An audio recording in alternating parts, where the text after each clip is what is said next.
Wait, shit, I didn't turn them on. Where's the on button? There it is.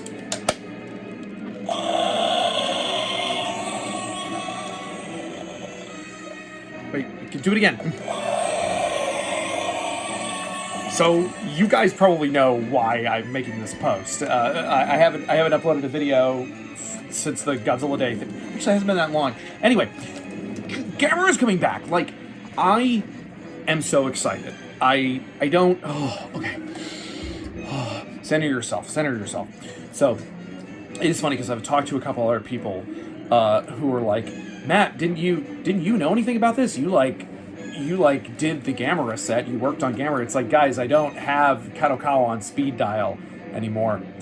But no, I mean, I honestly, like, there have been rumblings about a new Gamera thing for a minute, and but you know, it's all just industry chatter, or it's like something that somebody heard. I remember Toonami was talking about doing a Gamera anime or something, or it was going to be on Toonami. I don't know. And Kadokawa, I think, is mostly known for anime, so that's the thing that people were kind of assuming. But it just, with all of the hype surrounding Gamera in recent years, especially, you know, they had the 4K releases of the 90s trilogy in Japan. They had a project where they remade the 1996 Gamera suit.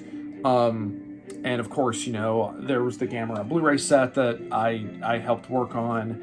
And I'm just, I never thought, it's not that I never, it's one of those things where it's like, whoa, why not? Oh, okay. It's one of those things where his shell opens. It's one of those things where you kind of like, you don't believe it's happening until it's happening. And I mean, I get it. It's like, you know, it's more nostalgia-based product marketing and stuff, and I don't really care, because Gamera is Gamera, and Gamera is really neat and filled with meat. Because, you know, it's one thing that Godzilla comes back, because Godzilla's always going to come back. This sort of stuff, I've been fucking with him, hold on, I should not be cursing this video. Godzilla's always going to come back.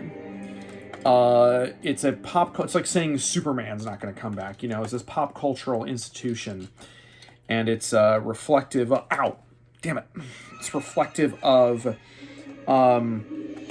it's a thing that reflects our broader culture. Now I can fly. It's reflective of our broader culture. And there's something about Godzilla that is indelible to Japanese culture and world culture by extension. Gamera, on the other hand, there is something special about Gamera, but it also means that Gamera does not have the pop cultural clout that Godzilla does.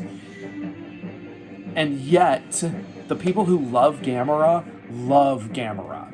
I mean, this announcement dropped like a few hours ago, I think, and all of Kaiju Twitter and Kaiju Facebook and Kaiju Gram, all the just people are losing their minds.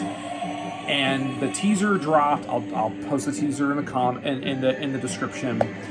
I have no idea what it's going to be about. No one has any idea what it's going to be about. I mean, near as we can figure, Gamera's. It seems to be that it's an anime or an animated movie or a limited series. Who knows? But it's probably going to be animated in some capacity. Although we still also don't really. It's really fun to do. We still also don't know that for a fact. You know, so.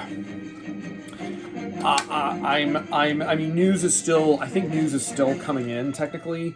Hold on, I'm just gonna turn him off. I mean, like I said, it's like Ultraman's always going to come back.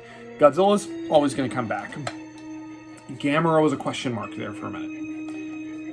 And now here he is. I'm just so happy because Gamera means a lot to a lot of people. He is sort of this Godzilla alternative because in a lot of ways, Godzilla has been, while Gamera for a long time is seen as a sort of just a Godzilla competitor, and are sort of seen as a bit of a Godzilla ripoff. In a lot of ways, though, the Godzilla and the Godzilla franchise sort of pivot whenever Gamera shows up, they just kind of do something. When Gamera originally came out in the 1960s, the Godzilla films kind of pivoted.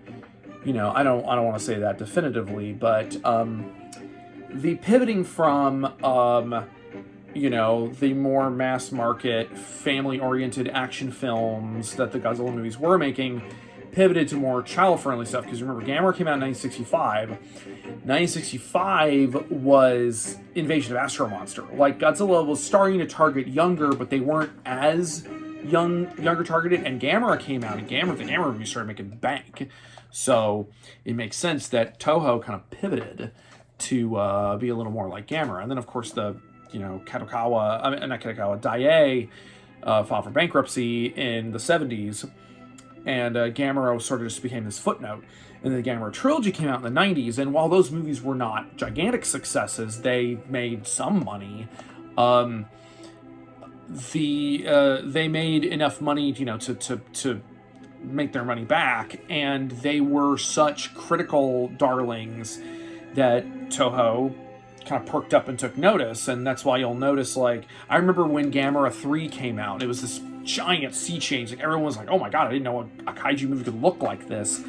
And then suddenly, when Godzilla came back in 1999, really the same year, suddenly Godzilla was doing some things that Gamera had been doing, like, the flaming energy in Godzilla's mouth, and, not directly aping it. But then, of course, Kaneko, the director of the Gamera trilogy, he gets tapped to do GMK, which is the most financially successful of the Godzilla movies from the Millennium series. And then when Godzilla went away in 2004, Gamera kind of came in with Gamera the Brave to kind of try to, let's see if we can fill that gap again. And then, unfortunately, Gamera the Brave tanked at the box office, which was really unfair because Gamera the Brave is so good. It's such a rock-solid movie. But I think it almost kind of wound up being a bit of a death knell of the genre because audiences were so burned out of this constant kaiju films from like 98 to...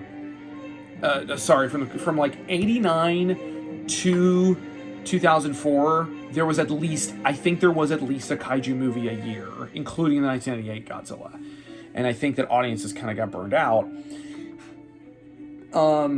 And then, now that Godzilla's back and his movies are, if not directly financially successful, the merchandising for Godzilla is extremely successful. It felt like it was only a matter of time, especially with the genre being as in vogue as it is right now. So to see Gamera come back in any capacity, outside of like re-releases or the Blu-ray set or whatever, to see Gamera come back in any capacity is really gratifying because I could see someone making a case for being like, well, why would we bother with Gamera when we have Godzilla? But again, Gamera occupies this very special place. There's something so inherently indicative of Japanese cinema with Gamera, of being just so weird. And when I say weird, I don't just mean like, ooh, it's crazy Japanese stuff. No, I mean weird in that they get weird with Gamera. Gamera's always gotten weird, and that's what makes Gamera fun. So I've been rambling for 10 minutes, or 9 minutes, I guess. I just wanted to share my excitement with you guys. I'm heading to Tokyo in like 72 hours. No, I don't know how time works. It's Wednesday. I'm heading to Tokyo in like 3-4 days. So I got